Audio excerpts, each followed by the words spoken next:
Rex is a gorilla. Your folks are both gorillas. You are a gorilla. They propose revisions that always seem to involve less respect for the rights of free nations and less freedom for the individual. These matters would be difficult under any circumstances. They are further complicated by a trend in Western countries away from global engagement and democratic confidence. Parts of Europe have developed an identity crisis. We have seen insolvency, economic stagnation, youth unemployment, anger about immigration, resurgent ethno-nationalism, and deep questions about the meaning and durability of the European Union. America is not immune from these trends. In recent decades, public confidence in our institutions has declined. Our governing class has often been paralyzed.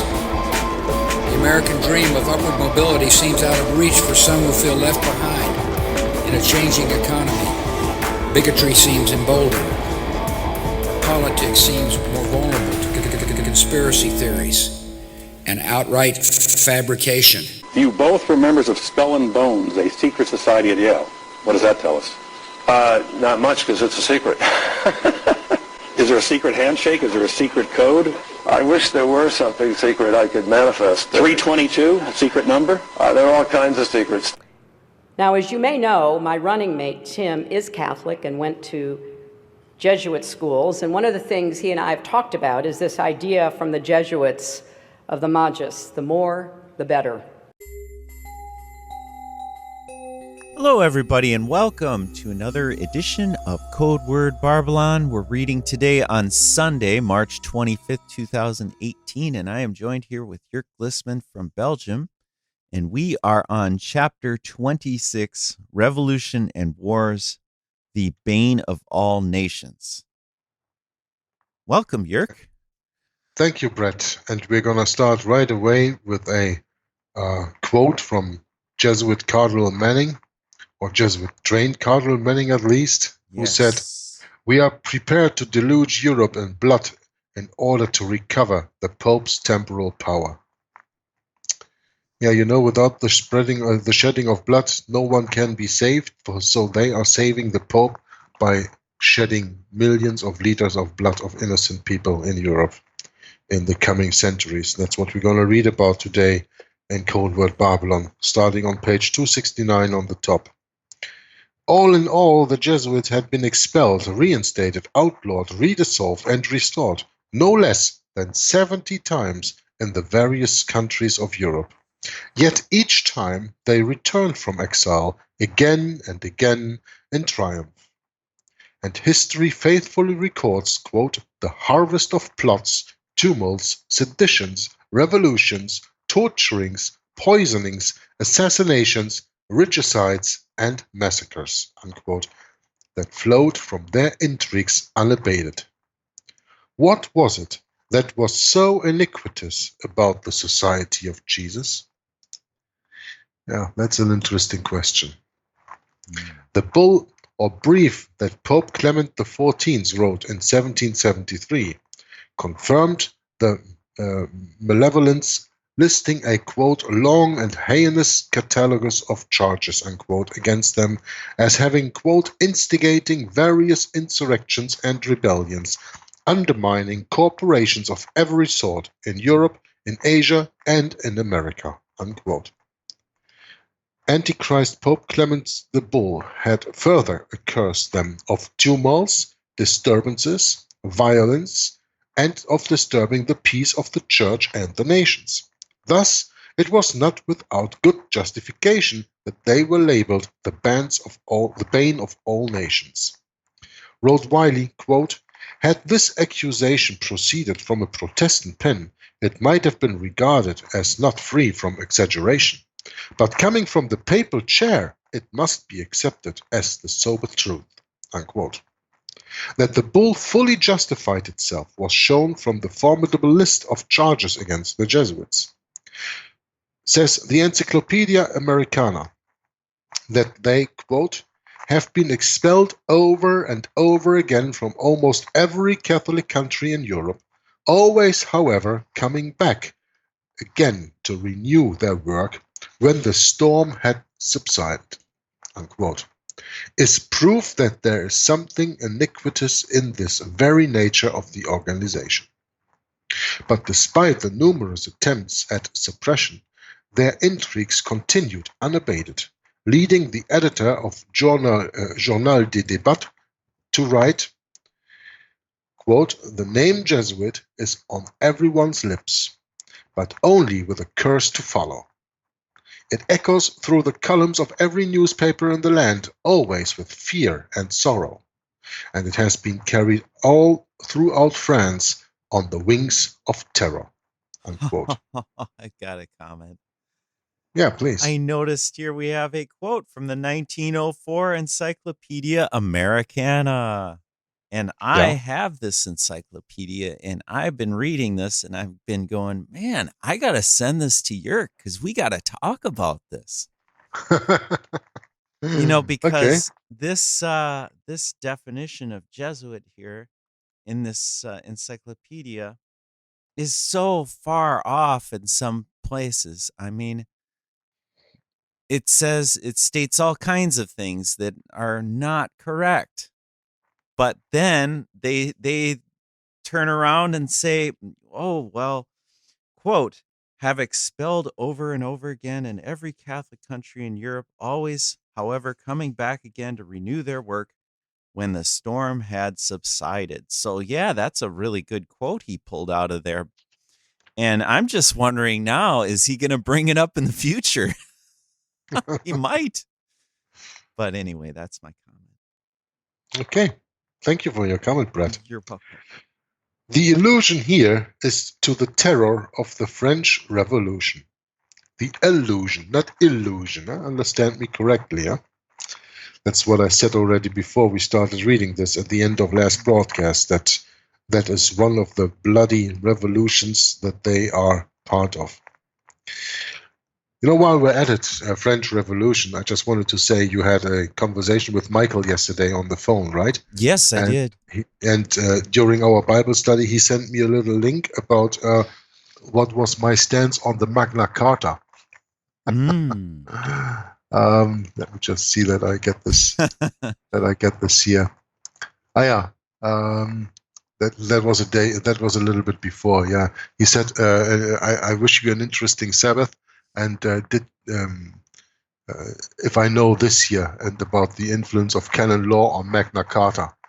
So I had a little look at it and I said, yeah, that's long ago. And I said, I'm not a fan of the Magna Carta, as you probably can think of. So he didn't respond to that, but that's not the point. The point is that a lot of people who are listening to this video right now would not understand why I am not a friend of the Magna Carta. Sure. And there are also a lot of people who would not understand why I am not a friend of the Human Rights Declaration that took place at the end of the French Revolution. But that's for the same reason. The Magna Carta and the Declaration of Human Rights at the end of the French Revolution have no base in the Bible. Right. And that's the same, I'm sorry to say, with the Constitution of the United States of America. It has no reliance anywhere on the Bible. Whether in the Constitution nor in the Declaration of Independence, nothing has to do with the Bible. No. And on the surface, all that seems right, But that's the same with human rights. People read these human rights and say, well, that's wonderful, that's wonderful. But you have to consider that these human rights are given to you by the powers that rule you. Yep. And when the powers that rule you give you rights, they can also take away those rights. Now, just one little question, and then we go on reading in Cold War Babylon, because I don't want to go too far away from the subject, but the point is, name me one right God ever gave to men. Oh, one right? Yeah.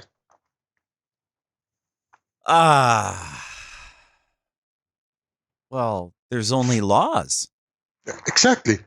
He never gave us rights. No. That's right, Brett. He never gave us right. He gave us laws, he gave us ordinances, he gave us rules to obey. Yep. and the way to obey the rules, but he Yeah. never gave us rights. No. Never, ever. No. Not Because once. by obeying the law, everybody is imputed rights anyway. Mm-hmm.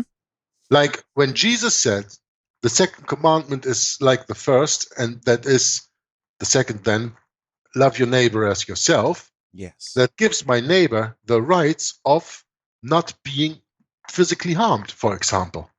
Yes. But that's because I have to follow the law of God. That's right. That doesn't give him an explicit right. That doesn't give me an explicit right. But all this world does is turn all the law of God around and giving quote-unquote rights to men that then they can retract whenever they feel like it again. And that's the dangerous thing about this. Mm-hmm. And we always have to keep that in the back of our heads while we are reading about these revolutions, and then later on, when we read, the people are given rights. Mm-hmm. The people in the United States were given rights with the Constitution, and they were given rights because they wanted to break away from England, but they didn't need that rights because they were living under the law of God and they were respecting each other, and that is right enough. And that is something that people have to understand. But a lot of people don't get it. No. And that's why they say, oh, but Jörg, but the Magna Carta is a wonderful thing, and the Declaration of the Human Rights is a wonderful thing. Yeah, is it? Think about it in the right terms, and I don't think that you will say that again. No. Right. But okay, let's continue. European wars and their causes between 1776 and 1945. Well, this can be just a little part of this chapter because that is an encyclopedia of itself. Yeah, no doubt. Okay, let's see what P.D. Stewart has to say about this. Joseph II of Austria said of the Jesuits, writing to Choiseul, the prime minister of Louis XV, that is the French king, quote, I know these men as well as anyone can do. All the schemes they have carried on and the pains they have taken to spread darkness over the earth, as well as their efforts to rule and embroil Europe in wars from Cape Finisterre to Spitzbergen. In China, they were mandarins. In France, academicians, courtiers, and confessors. In Spain and Portugal, grandees. And in Paraguay, kings. Had not my grand-uncle Joseph I become emperor, we had in all probability seen in Germany, too, a Jesuit Malariga, or an Alvieros, unquote. Most likely a reference to the Jesuit Alvaro Semido was here made, who was imprisoned and later banished by the Chinese court in 1616, along with other worthless Jesuit priests for their subversive activities. And end of the footnote, and I really think we have to underline this wonderful word that he uses here, worthless Jesuit priests. Well, that's In right. the book of Revelation, we read the following words, quote, and in her was found the blood of prophets and of saints, and of all that were slain upon the earth. Now, who is her? The historian W.E.H. Leakey,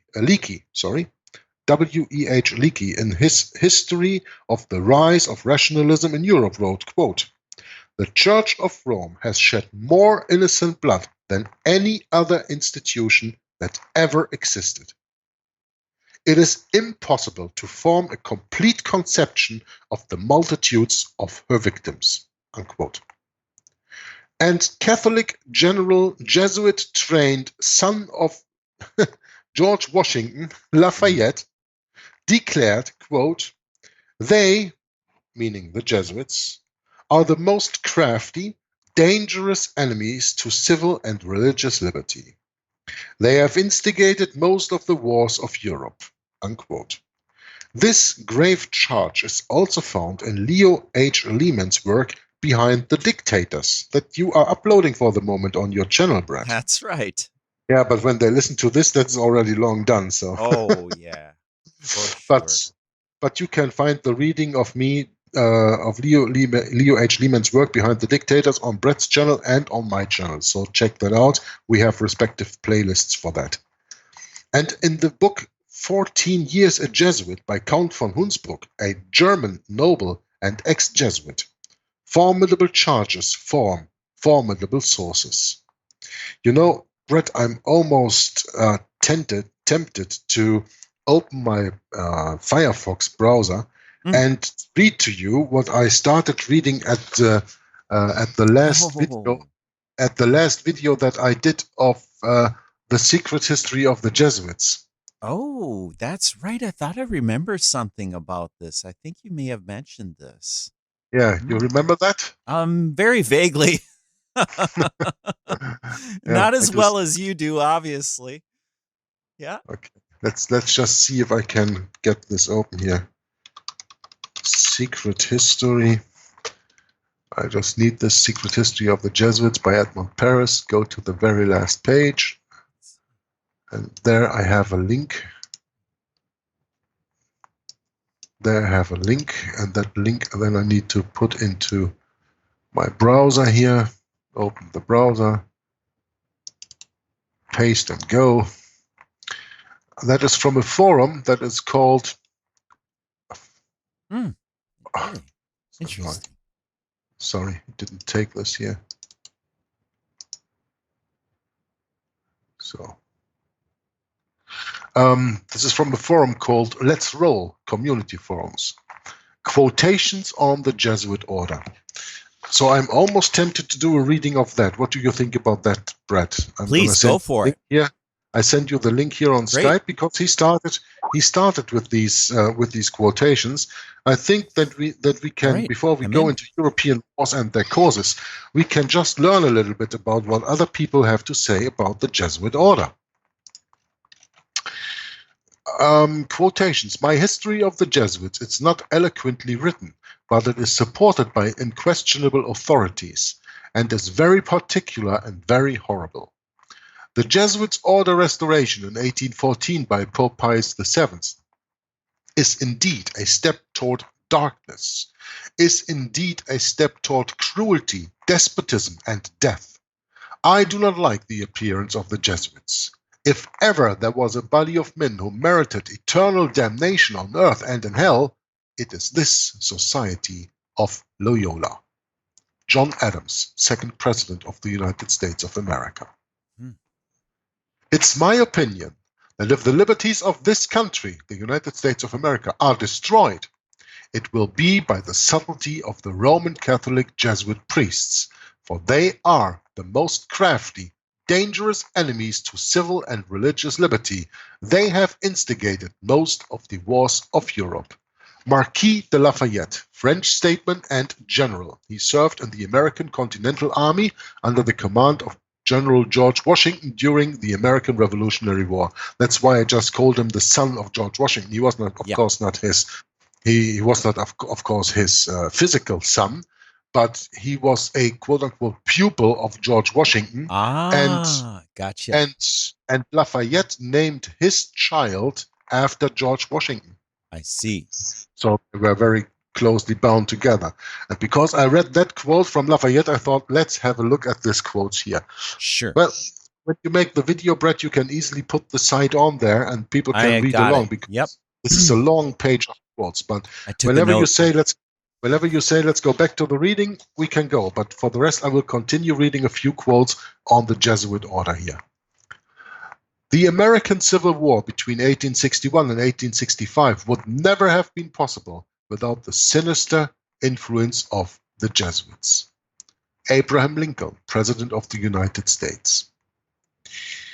The public is practically unaware of the overwhelming responsibility carried by the Vatican and its Jesuits in the starting of the two world wars, a situation which may be explained in part by the gigantic finances at the disposition of the Vatican and its Jesuits, giving them power in so many spheres, especially since the last conflict. Unquote. From Edmund Paris, author of the book The Secret History of the Jesuits, among other books. From Samuel Morse, the inventor of the telegraph, we read, quote, The Jesuits are a secret society, a sort of Masonic order with super-added features of revolting odiousness and 1,000 times more dangerous. From R.W. Thompson, ex-Navy Secretary and author of the book The Footsteps of the Jesuits, we read, "The Jesuits are the deadly enemies of civil and religious liberty."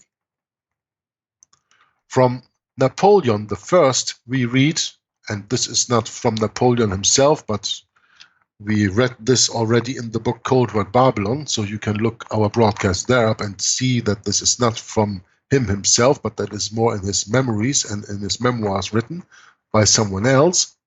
The Jesuits are a military organization, not a religious order. Their chief is a general of an army, not the mere father abbot of a monastery. And the aim of this organization is power. Power in its most despotic exercise, absolute power, universal power, power to control the world by the volition of a single man, the Black Pope, i.e., the superior general of the Jesuits. Jesuitism is the most absolute of despotism, and at the same time, the greatest and most enormous of abuses. Unquote. From Tapasosi, we read something that I told you already numerous times before, that the Roman Inquisition had been administered since 1542 by the Jesuits. And by G.E.C. Shepherd, a Canadian historian, we read, between 1555 and 1931, the Society of Jesus was expelled from at least 83 countries, city-states, and cities for engaging in political intrigue and subversion plots against the welfare of the state, according to the records of a Jesuit priest of repute, Thomas J. Campbell. Practically every instance of expulsion was for political intrigue, political infiltration, political subversion, and inciting to political insurrection. Unquote. From the same author, it is impossible to read Elizabethan history, means the story surrounding Queen Elizabeth I of England, who reigned between 1558 and 1603, and when she was dead, kept the reins over to James I, who gave us the King James Bible, except in the context of an army of Jesuits, masters of deceit, treachery, treason, infiltration, subversion, assassination, insurrection, civil war, and coercion, plotting for the good of the papacy and the defeat of all the Pope's foes anywhere in the world. From Theodor Griesinger, the guy that I'm reading the book in German at the moment, as you know, because I mentioned him numerous times during the reading of Cold Word Babylon, we read, "The whole frightful responsibility for this terrible 30 Years' War between 1618 and 1648 must rest upon the Holy Roman Emperor Ferdinand II and his teachers, rulers, and bosom friends, the sons of Loyola." Unquote. From James Parton, who is an American historian, we read, quote, "If you trace up Masonry through all its orders, till you come to the grand tip-top head of Mason of the world, you will discover that the dread individual and the chief of the Society of Jesus are one and the same person." That is written in James Parton, his work, and also we know that this is from Isis Unveiled from Helena Blavatsky, where James Parton cites from in his work. From Luigi Descantes, we read, and he was an official censor of the Inquisition, "All these things caused the Father General of the Jesuits to be feared by the Pope and sovereigns. A sovereign who is not their friend, the Jesuits' friend that will mean, will sooner or later experience their vengeance." From Robert J. Breckinridge, an author, we read, "The Society of Jesus is the enemy of man." I don't think that there are shorter words to put it more eloquently. The Society of Jesus is the enemy of man. Full stop. No need to say any more. The whole human race should unite for its overthrow, for there is no alternative between its total extirpation and the absolute corruption and degradation of mankind. Wow. Good one. Yeah. I like that too. But I wouldn't speak of the whole human race. I would speak of mankind. Yeah. Because that's more biblical. It is. Absolutely right.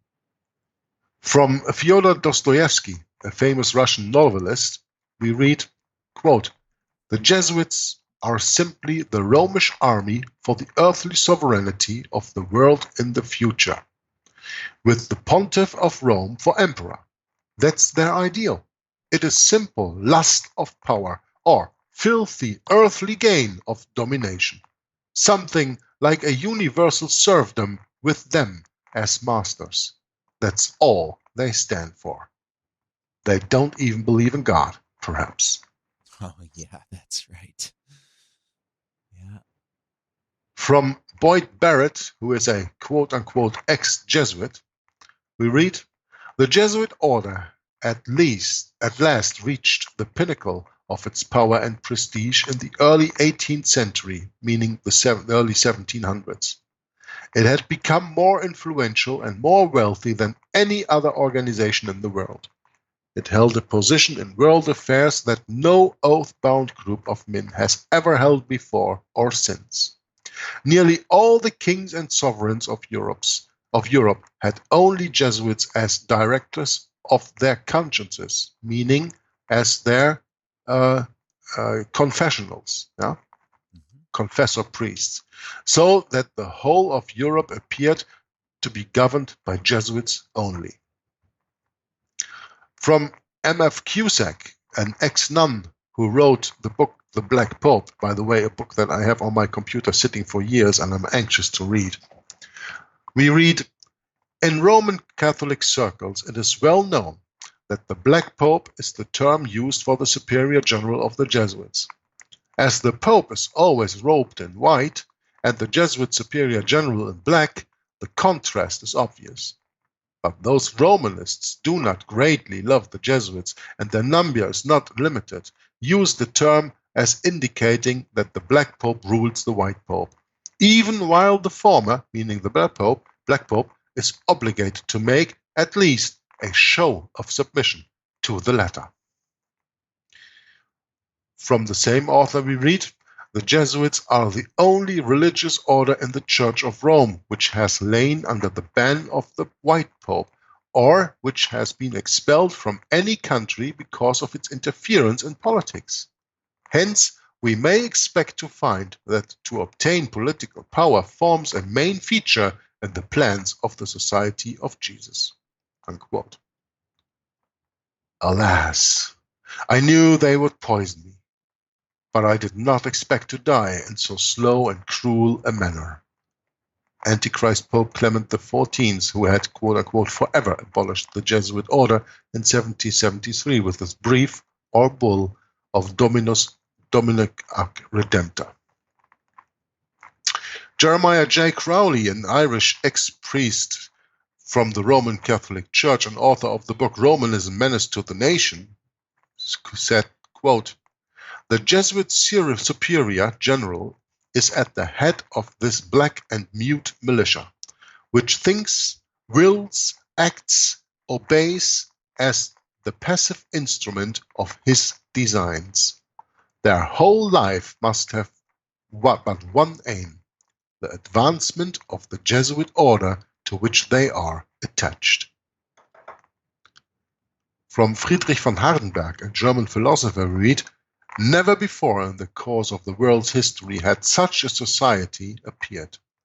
The old Roman Senate itself did not lay schemes of world domination with greater certainty of success." From Bill Hughes, author of The Secret Terrorists and the Enemy Unmasked, and he will be quoted numerous more times in this reading, we read, "Jesuit Adam Weishaupt established the modern version of the Illuminati specifically to be a front organization behind which the Jesuits could hide. After being formally abolished by Pope Clement XIV in 1773, the Jesuits used the Illuminati and other organizations to carry out their operations. Thus, the front organizations would be blamed for the trouble caused by the Jesuits." Unquote. From Emmanuel M. Josephson, an American physician and historian, we read, Jesuit-trained Illuminist Adam Weishaupt and his fellow Jesuits cut off the income from the Vatican by launching and leading the French Revolution, by directing Napoleon's conquest of Catholic Europe, and by eventually having Napoleon throw Pope Pius VII in jail at Avignon until he agreed, as the price for his release, to re-establish the Jesuit order. This Jesuit war on the Vatican was terminated by the Congress of Vienna and by the secret 1822 Treaty of Verona. Unquote. We have 3 treaties, Brett, that are very, very worthy of investigating and researching and reading to our public, and that are the secret Treaty of Vienna, of Chieri, and of Verona. All 3, and they all happened between 1815 and 1825. So very interesting to do research in that regard, I can tell you. That's for sure. Yeah. So, again from Bill Hughes, why would the Jesuits use their implacable enemy, the Jews, to further their designs for world dominion? The Jesuits never do anything out in the open where they can be exposed. If they are recognized as the culprits, they will be blamed and suffer the consequences. But if they can use someone else as the cause of the world's problems, especially an enemy they can destroy in the process, then they have simultaneously accomplished 2 of their objectives. The Jewish people are the perfect scapegoat. Since the Rothschilds are Jesuit agents operating under a Jewish cover, using them in forming the Illuminati back in 1776, effectively throws the onus of this conspiracy on the Jews. The Rothschilds are certainly not the only Jesuit agents that operate under a Jewish front.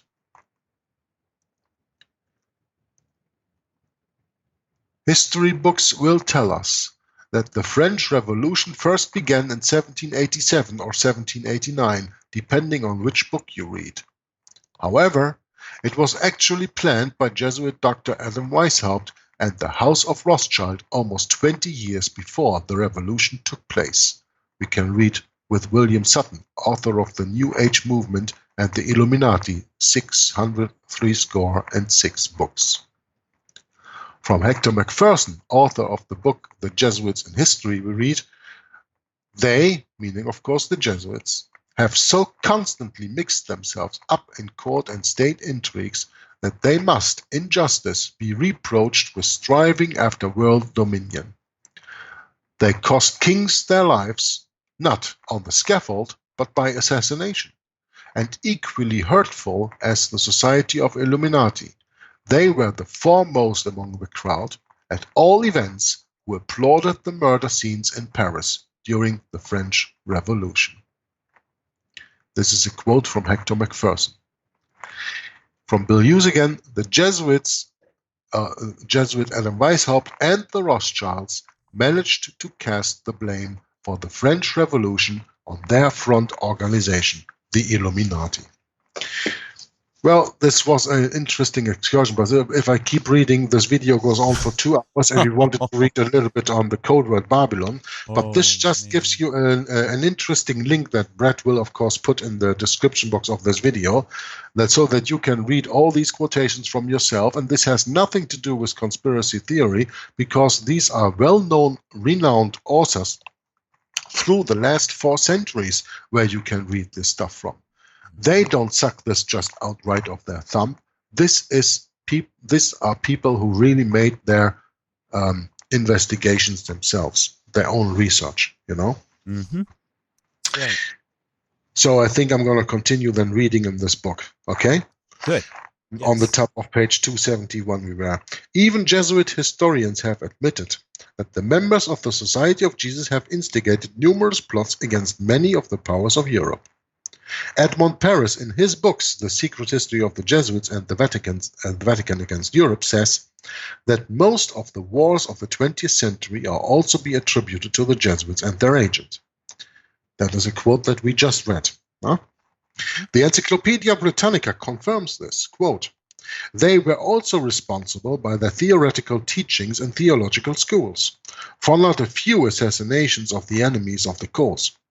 What professors like Suarez taught in the calm atmosphere of the lecture hall, what writers like Mariana upheld and praised, practical men took as justification for deeds of blood. Their perpetual meddling in politics, their perpetual plotting against England in the reign of Elizabeth, their share in the 30 Years' War, etc., etc., etc. And according to Paris and the respected Niccolini, G.P. Niccolini, wonderful work that he did, they were behind the wars on the Slavic world. The Slovakians who were slaughtered by the millions under Stalin and other Jesuit-trained leaders. They used communism to revenge the Slav nation and the Serbs. In late 1913, Prince Schönberg had an audience with Pope Pius X, who told Schönberg, quote, it would certainly have been better if Austria-Hungary had punished the Serbians for all the wrongs they had done, unquote. This is a quote I also read in The Secret History of the Jesuits. I remember that from reading that book. In The Secret History of the Jesuits, Edmond Paris points out that, contrary to Catholic Church propaganda, Pope Pius X instigated hostilities between Austria-Hungary and Serbia. Thus, it seems fair to say that the Church of Rome, with its long history of bloodshed and Jesuit-instigated wars and insurrections, more than any other organization, best answers to the figure described in Revelation 18, verses 23 through 24, quote, in her was found the blood of all that were slain upon the earth, unquote. Only those who have not read the Jesuit oath would find any of this hard to believe. For as we read much earlier, the oath of the Jesuits and the instructions given in their induction enjoin upon them to murder, incite wars, revolutions, and civil unrest.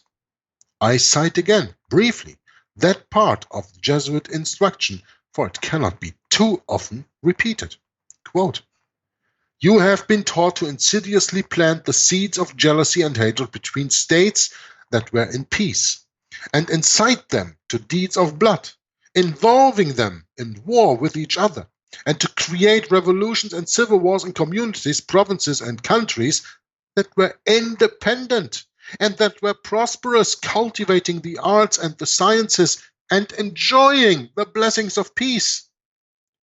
To take sides with the combatants and to act secretly in concert with your brother Jesuit, only that the Church might be the gainer in the end, and the conditions fixed in the treaties for peace. The ends justify the means. We come to the secret movers of the French Revolution.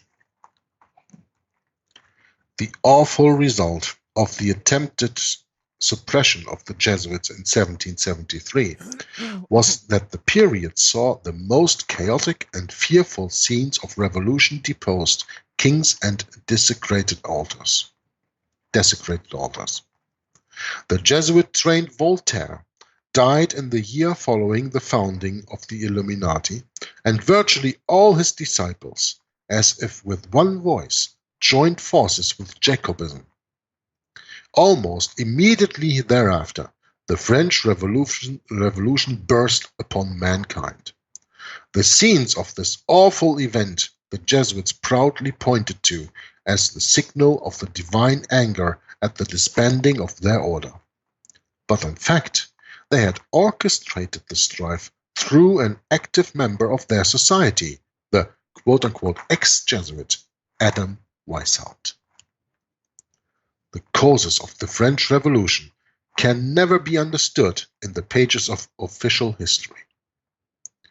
It is only by examining the machinations of the secret societies under the name of Illuminism can we explain that extraordinary episode, the explosion that broke out in 1789. This revolution was fomented under the pretext of an artificially created shortage of grain in France. The result was that France was brought into schism and anarchy. You know, Brett, as the author says here, that the revolution was fomented under the pretext of an artificially created shortage of grain. Yes. Reminds me that in 1776, the Declaration of Independence was fomented under the pretext of an artificially wrong text of no taxation without representation. That came by, hold your horses, Jesuit-trained Daniel Carroll. Charles Carroll. He was the one who fomented this sentence, no taxation without representation. Yeah? Right. So you see, under false pretenses, they start up everything. Yep. You know, you had this, one of the key events that got the people to want to have that revolution, that revolutionary war, was the Boston Tea Party, you know? Right. When in Boston, all the tea was put aside. And those were not Indians, but those were Freemasons dressed as Indians. That's you know? right. That's right.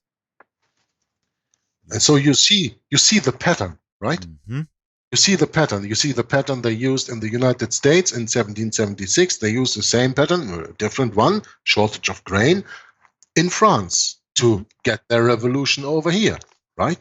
Right. And isn't it an interesting fact that the United States of America declared themselves independent and became a nation state in 1789? I mean, the Declaration of Independence was 1776, but then followed the war and everything else. The United States became a nation in 1789. Isn't that a coincidence between really quotation marks that same 1789 was starting the French Revolution? Well, I know that. Isn't it 1789 that Jesuit Georgetown University was founded? Yeah, also. Yeah, that was the date that the United States was founded. John Carroll founded the Boys' School of Georgetown, which was first a boys' school, a boarding school for boys. Right. And from that later came Georgetown University as it stands today. Yeah. Yes. That was 1789. Yeah. Absolutely. You're correct there. Yeah, thought so. So continue reading here, but it's just, you know, that you have to make the point when nobody is very good at years and keeping all the years, but you know, 1789 for an American is a date they know, but isn't it a quote-unquote coincidence that the same year started the French Revolution over here? Right. Huh? Yeah. Right. And, coincidence. Yeah. And didn't the French support the War of Independence of the colonies? So isn't that a little payback? Yeah. For the French mingling in the affairs of America? Huh? That the Jacobins, under the direction of Weishaupt's agent Giuseppe Balsamo, alias Cagliostro, a Jew, a Freemason, a magician, and hermetic, doctor of Kabbalistic art, so I'd say a devil in disguise, egged on by the Jesuit-educated Voltaire. On other acolytes were the instigators and directors of the French Revolution, has never been disputed by any credible historian. Oh, the footnote here for Voltaire, number 14. Yeah, Voltaire was a pupil of the Jesuits at their celebrated College of Louis le Grand in Paris, formerly known as the Collège de Clermont, a well-known Masonic center of the 16th century. And that is where Ignatius Loyola studied also. Yeah, I know. Interesting. Voltaire was a Jesuit. You have to be sure of that because he does some quotes, as we also read, against the Jesuits, but he's a Jesuit himself. You know? So Adam Weishaupt had an agent here, Giuseppe Balsamo. Giuseppe Balsamo, alias Cagliostro. Yeah. Ah, Cagliostro. I thought I remember hearing this name before. So yeah, they're really into some dark stuff, man. Yeah, absolutely. He was a Jew, a Freemason, magician, and hermetic doctor of Kabbalistic art. He was just a devil.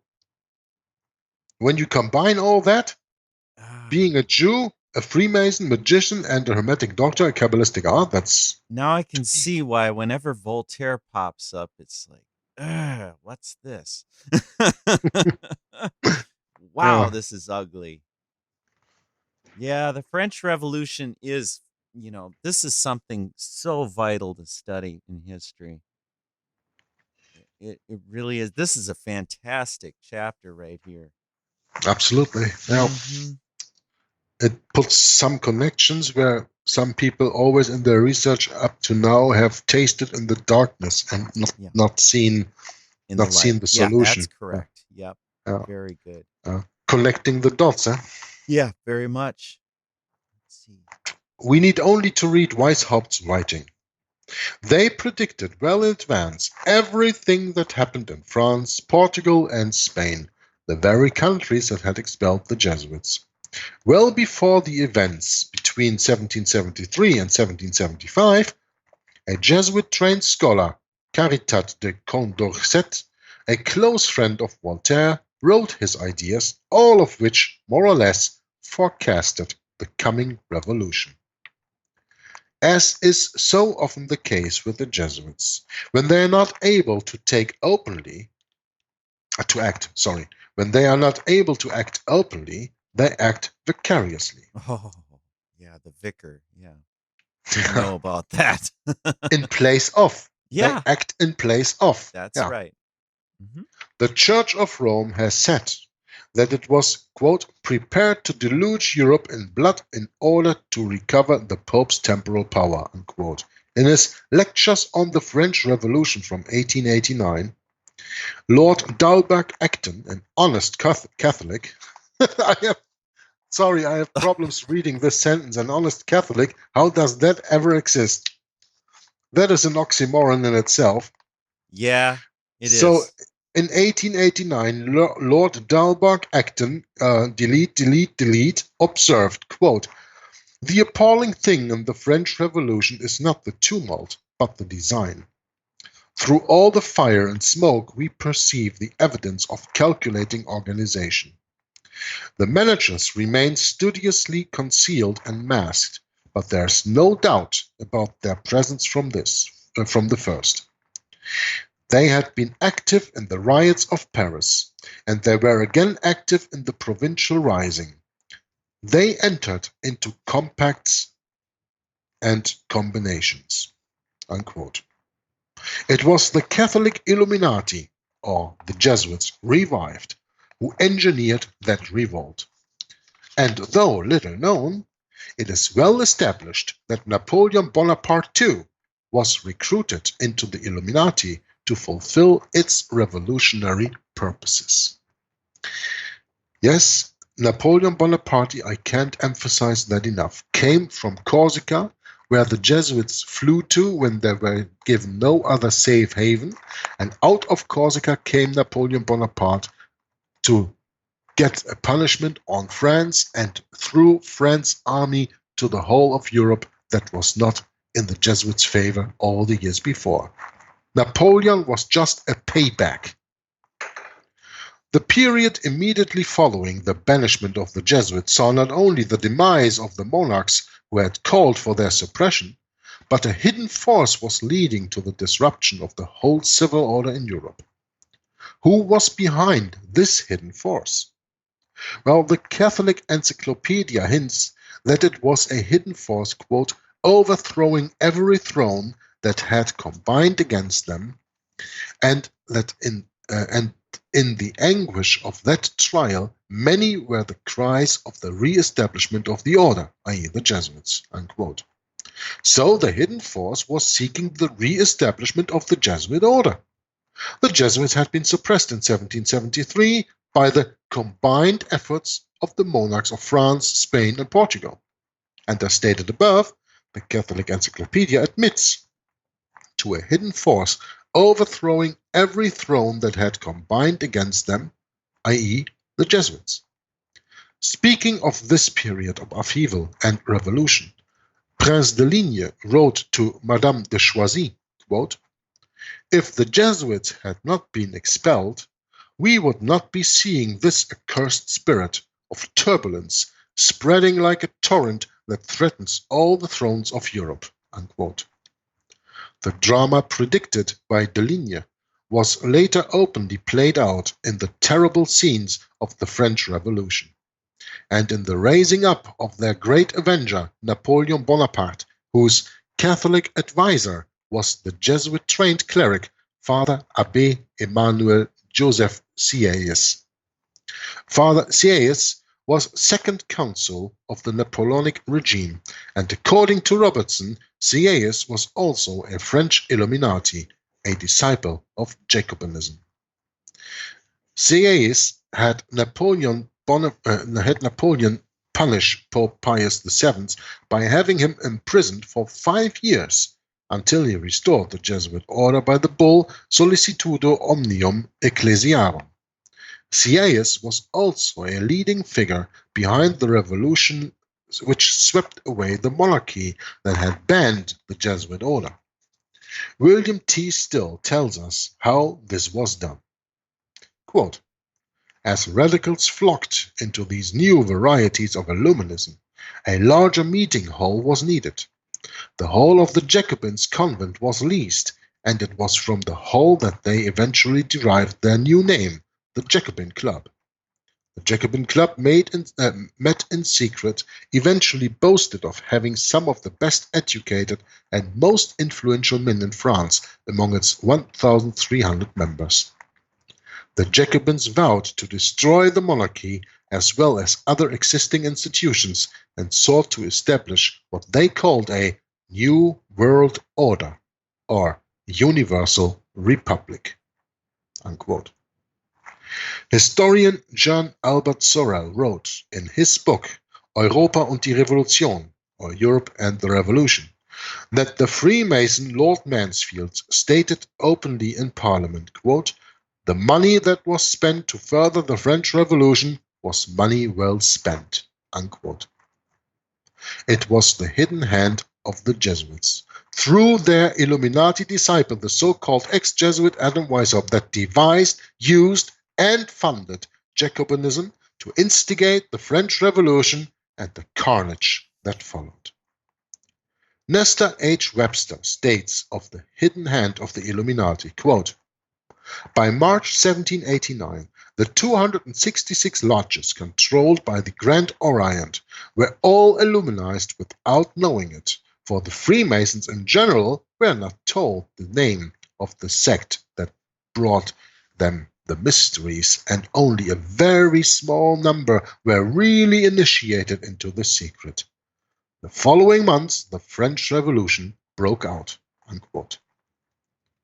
The secret movers of the French Revolution, who had sworn to overturn the throne and altar, were the Jacobite Illuminati, founded by Adam Weishaupt. The French Revolution of 1789 was to be the beginning of many similar Jesuit offensives, to revenge their suppression as well as to further their long-held plans for world domination. This they conducted through illuminated Freemasonry. In a letter of August 1871, the Masonic pontiff, Albert Pike, wrote to his arch-conspirator Mazzini, quote, "We shall unleash the nihilists and the atheists, and we shall provoke a formidable social cataclysm, communism and Bolshevism, and the multitude, disillusioned with Christianity, without compass, anxious for an ideal, but without knowing where to render its adoration, will receive the pure light through the universal manifestation, which will result from the general reactionary movement." Unquote. Causing disillusionment with Christianity was the very work of the 1917 revolution in Russia, the revolution that changed the world and has been the aim of every communist movement since. In Latin America, for example, the Jesuit priests fomented Marxist revolutions under the guise of liberation theology and made havoc in those South American countries that then had the effect of flooding America with Catholic economic and political refugees. just stopping the reading for a second, mentioning here liberation theology. I don't know if everybody is familiar with that term, but that goes back to Cardinal Bellarmine, who was the promoter of liberation theology, if I'm not mistaken. Yes, that's right. And that was Cardinal Bellarmine, right? I think so. Yep. Because I started listening to this reading of this Ark and the Dove by Tom Friess, and I think he mentioned that it was in right there. at that time. Yep. Yeah. Mhm. And Tom different times says that it is a strange thing that Cardinal Bellarmine was not excommunicated from the Roman Catholic Church, because everything that he taught was against Roman Catholic canon law. That's right. Yeah. That's right, but only because they needed another leverage. Yeah. And they couldn't get the kings, so they had to propose a government for the people, by the people, of the people. Yep. And then to infiltrate that and not having it being a government that is from the bottom up, but that is from the top down. And when it is from the top down, it is from the beginning infiltrated by the Jesuit order. And that was the idea after Cardinal Bellarmine's teaching of the liberation theology. Mm-hmm. So anybody who does not know what liberation theology is should get a little bit more into studying Cardinal Bellarmine and his liberation theology teaching, and of course the founding of the United States at that time. Yeah, absolutely. Just wanted to make this little excursion. That's right. It really helps to clarify that. At the head of the Sandinista revolutionaries in Nicaragua was none other than Jesuit Father Fernando Cardenal, who, Cardinal, when you read that name, just change the E by an I and you have a cardinal. Huh? Yeah, that's Fernando right. Cardenal, who we are told was, quote, a towering influence in what became known as liberation theology, which was, quote, based on the revolutionary Illuminati theories of their European counterparts, unquote. The other leading honchos in this so-called revolution of liberation were sorry, I missed the line here, or what? No. The other leading honchos in this so-called revolution of liberation were the Jesuit Miguel Descoto Brockman and Maryknoll Fathers, Jesuit Alvaro Arguello, Edgar Perales, and Camilo Torres, the guerrilla priest. In fact, the whole revolution was staged by Jesuits. And when the dust settled under the Sandinistas, the Jesuit Father Fernando Cardenal became director of the Sandinista Youth and then Minister of Education, so he must be a Jesuit, huh? And Edgar Perales was appointed Minister of Social Health. Two other priests, Ernesto Cardenal and Miguel Descoto Brockman, became Minister of Culture and Foreign Minister respectively. Many of the country's 300 or so Catholic priests are still serving in government. How profound was Sir Winston Churchill when he said, quote, from the days of Spartacus, Adam Weishaupt's alter ego, there we go, Weishaupt, Karl Marx, Trotsky, Rosa Luxemburg, and Emma Goldman, this world conspiracy has been steadily growing. This conspiracy played a definite, recognizable role in the tragedy of the French Revolution. It has been the mainspring of every subversive movement during the 19th century, unquote. And James Aitken Wiley warns, quote, nor can we be sure that we have seen the last and greatest of their crimes, unquote. 9/11, perhaps? I give more details in Volume 2, which will shock anyone who dares to read the book. Bravo. Fantastic reading there, Jörg. Thanks. And we have the second volume to get to here. We're halfway through this volume, are we? Yeah, we have through this one. Yeah. And then afterwards, of course, will come the other one. So I see the next chapter deals with the Jesuit Congress of Vienna, Yes. But it doesn't deal probably with Chiri and Verona, except for maybe a little mentioning here. And I can tell you, you can very, very hardly find any documentation on the secret treaty of Verona and Chiri. Okay.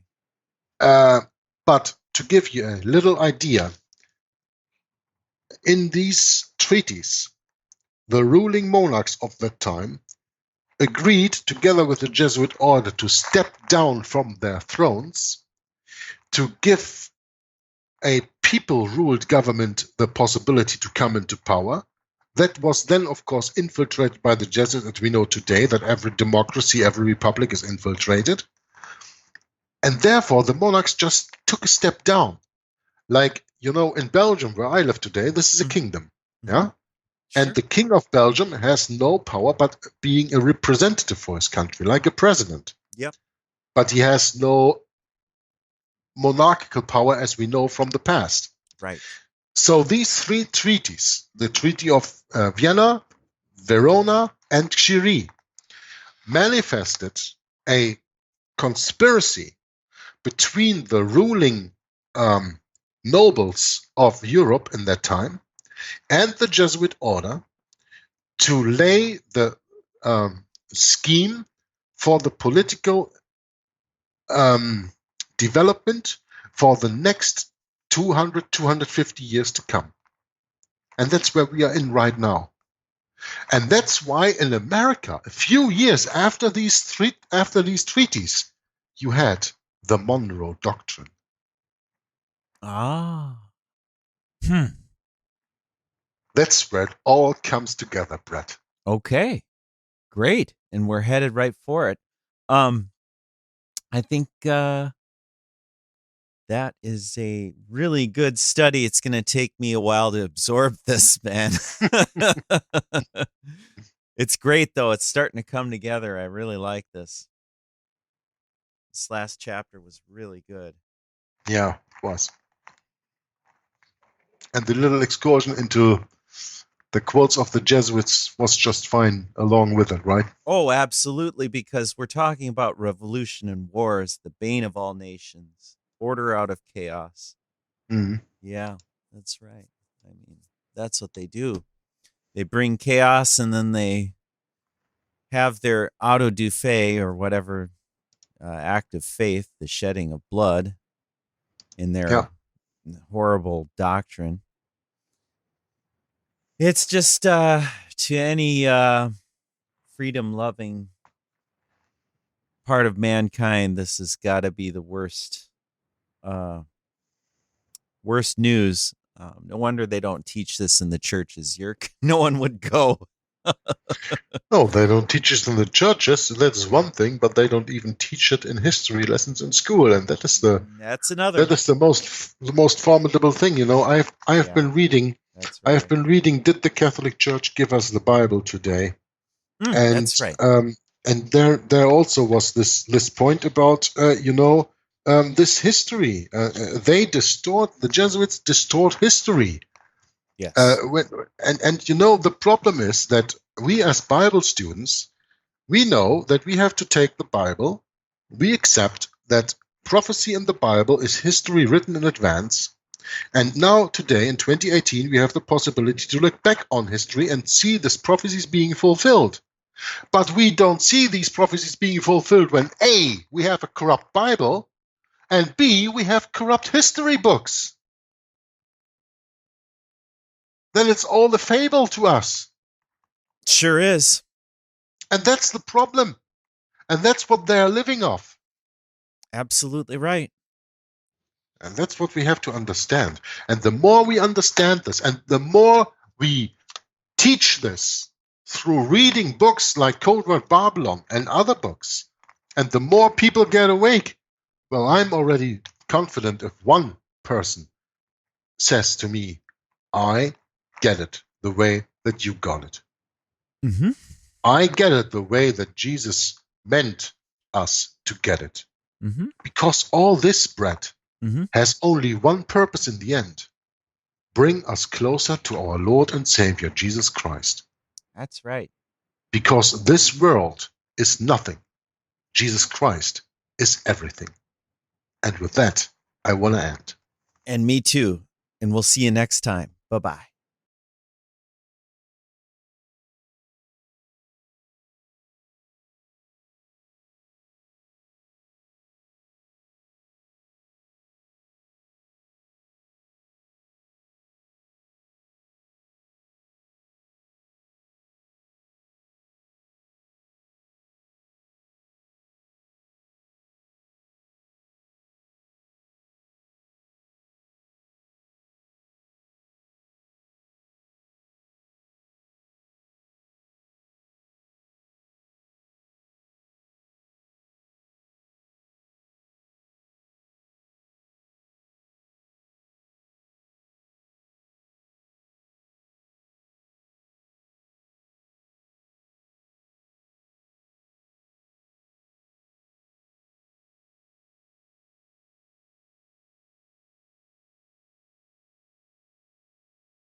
Because it's so prophetical that while the Council of Trent was the first council to be managed by the Jesuit order, the Vatican Council was brought about by the same Jesuit order with the same intention.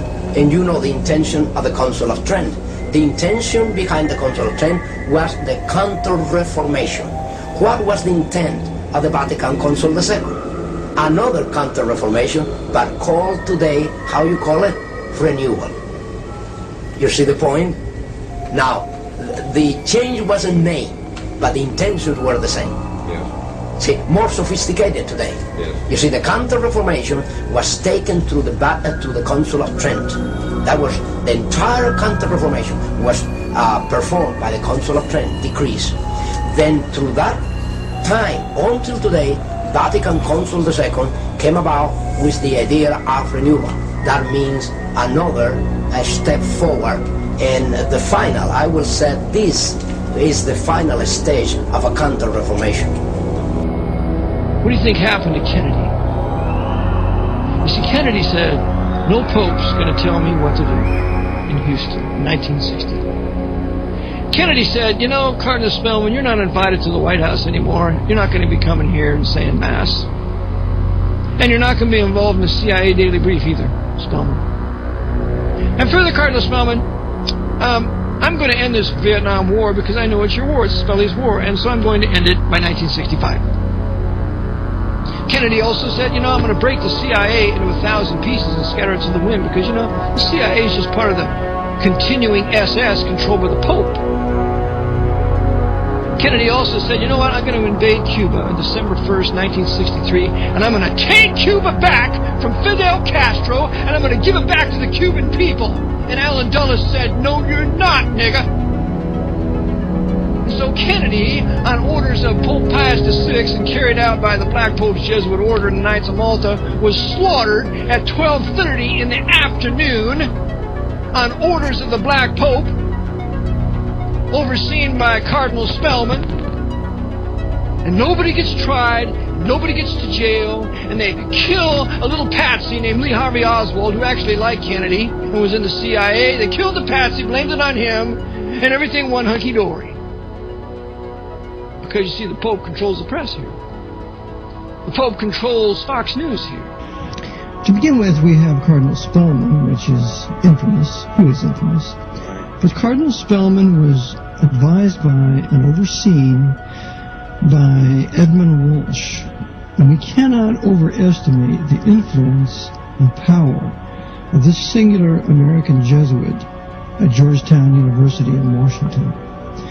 Jesuit Edmund Walsh was at the Treaty of Versailles, making sure the Germans were slam-dunked, and so enraging them, putting the whole war guilt on them, that it guaranteed war in 20 years. Walsh was there. The other thing is, Edmund Walsh was also in Moscow from 1922 to 24, who was the former negotiator between the Vatican and the Bolsheviks. I cover this extensively in my book. Walsh was there for approximately 2 years. And there, in 1922, he appointed Joseph Stalin to be Secretary of the Communist Party, which he remained so until his death in 1953, or his poisoning, I should say.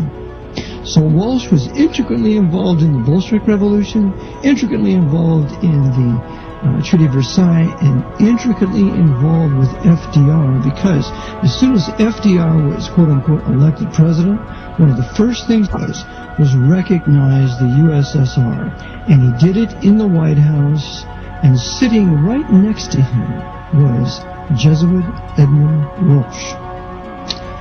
So Edmund Walsh is a key player in this, and he is a personal friend of Robert Graham and also Robert Le Beer. Robert Le Beer, this Jesuit Robert Le Beer, was a personal confessor of Pius XII of Pacelli. This is the order of induction in the Jesuit system. First, those studying to enter the order, the novices.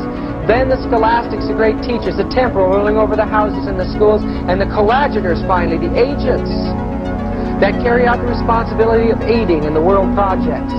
Then, and only then, this mass of Jesuits can be initiated into the actual order of the Jesuits, the profess of the three vows and the profess of the four vows. Finally, after a lifetime of total commitment to this monstrous system, they could be initiated, very few have ever made it, into the mysteries of the Jesuit order. What are those mysteries? I think we're going to find out tonight, folks. The ceremony of induction of the Jesuit is in the Library of Congress in the Carta 6643354. It's an unbelievable admission to the world of what goes on in the initiation of a Jesuit into the profess. The Jesuit order, my son, you have been taught to act as dissembler among the Roman Catholics, to be a Roman Catholic, and to be a spy even among your own brethren, to believe no man, to trust no man, among the Reformers to be a Reformer, among the Huguenots to be a Huguenot, among the Calvinists to be a Calvinist, among the Protestants generally, be a Protestant. And obtaining their confidence to seek to speak from their pulpits, and to denounce with all vehemence in your nature our holy religion and the Pope, and even to descend so low as to become a Jew among the Jews, that you might be enabled to gather together all information for the benefit of your order as a faithful soldier of the Pope. You have been taught to insidiously plant the seeds of jealousy and hatred between states that were at peace, and incite them to deeds of blood, involving them in war with each other, and to create revolutions and civil wars in communities, provinces, and countries that were independent and prosperous, cultivating the arts and the sciences, enjoying the blessing of peace. To take sides with the combatants and to act secretly in concert with your brother Jesuit, who might be engaged on the other side, but openly opposed to that with which you might be connected. Only that the church might be the gainer in the end, and the condition fixed in the treaties for peace, and that the end justifies the means. You have been taught your duties as a spy to gather all statistics, facts, and information in your power from every source. To ingratiate yourself into the confidence of the family circle of the Protestants and heretics of every class and character, as well as that of the merchant, the banker, the lawyer, among the schools and universities, in parliaments and legislatures, and in the judiciaries and councils of state, and to be all things to all men for the Pope's sake, whose servants we are unto death. You've received all your instructions heretofore as a novice, a neophyte, and have served as a coadjutor, confessor, and priest. But you have not yet been invested with all that is necessary to command in the army of Loyola in the service of the Pope. You must serve the proper time as the instrument and executioner, as directed by your superiors. For none can command here who has not consecrated his labor with the blood of the heretic. For without the shedding of blood, no man can be saved. Therefore, to fit yourself for your work and make your own salvation sure, you will, in addition to your former oath of obedience to your order and allegiance to the Pope, repeat after me. I promise and declare that I will, when opportunity presents, make and wage relentless war, secretly or openly, against all heretics, Protestants, liberals, as I am directed to do, to extirpate and exterminate them from the face of the whole earth, and that I will spare neither age, sex, condition, and that I will hang, burn, waste, boil, flay, strangle, bury alive these infamous heretics, rip up the stomachs and wombs of their women, and crush their infants' heads against the walls, in order to annihilate forever their execrable race. That when the same cannot be done openly, I will secretly use the poisoned cup, the strangulating cord, the steel of the poniard, or the leaden bullet, regardless of honor, rank, dignity, or authority of the person or persons, whatever they may be their condition in life, either public or private, as I, at any time, may be directed so to do by any agent of the Pope or superior of the Brotherhood of the Holy Faith, the Society of Jesus. Could they carry out these kinds of monstrous oaths? They can, because of the secret of the exercises. In Boehmer's books on the Jesuits, we read, we imbue into him spiritual forces which he would find very difficult to eliminate later. These forces can come up again to the surface, sometimes after years of not even mentioning them, and become so imperative that the will finds itself unable to oppose any obstacle and has to follow the irresistible impulse. Folks, you know what this is? It's possession. An army of possessed men dedicated to the destruction of all governments and religion in this world. We are told in the fiery Jesuits that at that time, 1667, secular persons of both sexes joined to the company by a resignation of themselves absolutely to the conduct of the professed fathers. These usually are gentlemen and merchants who enmix themselves in the court and city business and in offices, bargains and sales, or active gentlewomen and rich widows who, like a plantation of Indies, bring into the society a vault of revenue of gold and silver. Folks, even today, these societies joined to the Jesuits exist. This is the Society of the Knights of Columbus. There's a women's side to that as well. And in this publication in 1950s in Life magazine, we see that the society is alive and powerful today. Now this is the oath that the Knights of Columbus take. Again, this is from the Congressional Record. It's on file from February 15, 1913. And here it says, and I'm quoting from it, not all of it here, we don't have time. I will place Catholic girls in Protestant families, that a weekly report may be made of the inner movements of the heretics, that I will provide myself with arms and ammunition, that I may be in readiness when the word is passed, or am commanded to defend the church either as an individual or with a militia of the Pope. This is in 1950s, folks, or 1913. In testimony hereof, I take this holy and blessed sacrament of the Eucharist and witness the same further with my name written with the point of this dagger dipped in my own blood and sealed in the face of this holy sacrament. I do further promise and declare that I will, when opportunity presents, make and wage relentless war secretly and openly against all heretics, Protestants, and Masons, as I am directed to do, to extirpate them from the face of the earth, and that I will spare neither age, sex, or condition, and that I will hang, burn, waste, boil, flay, strangle, bury alive these infamous heretics. Open up the stomachs and wombs of the women and crush the infants' heads against the walls in order to annihilate their execrable race. Same as the Jesuits. folks.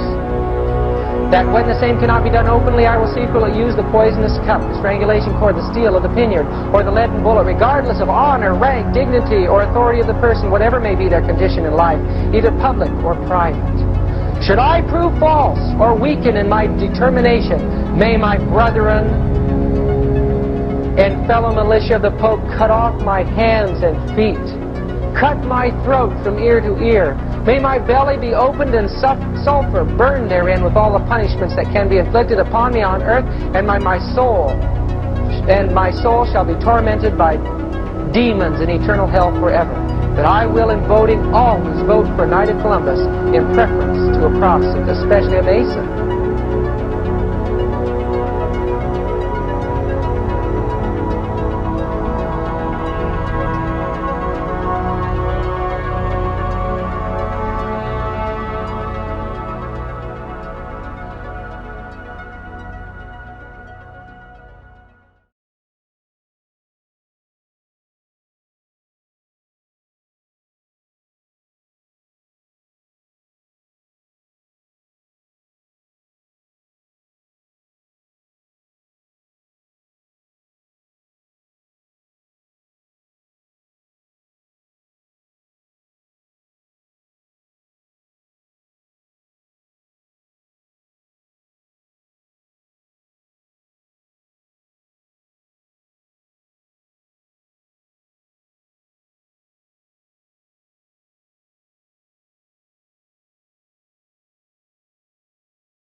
that for the first time in human history, for the first time in all of human history, almost all of mankind is politically awake.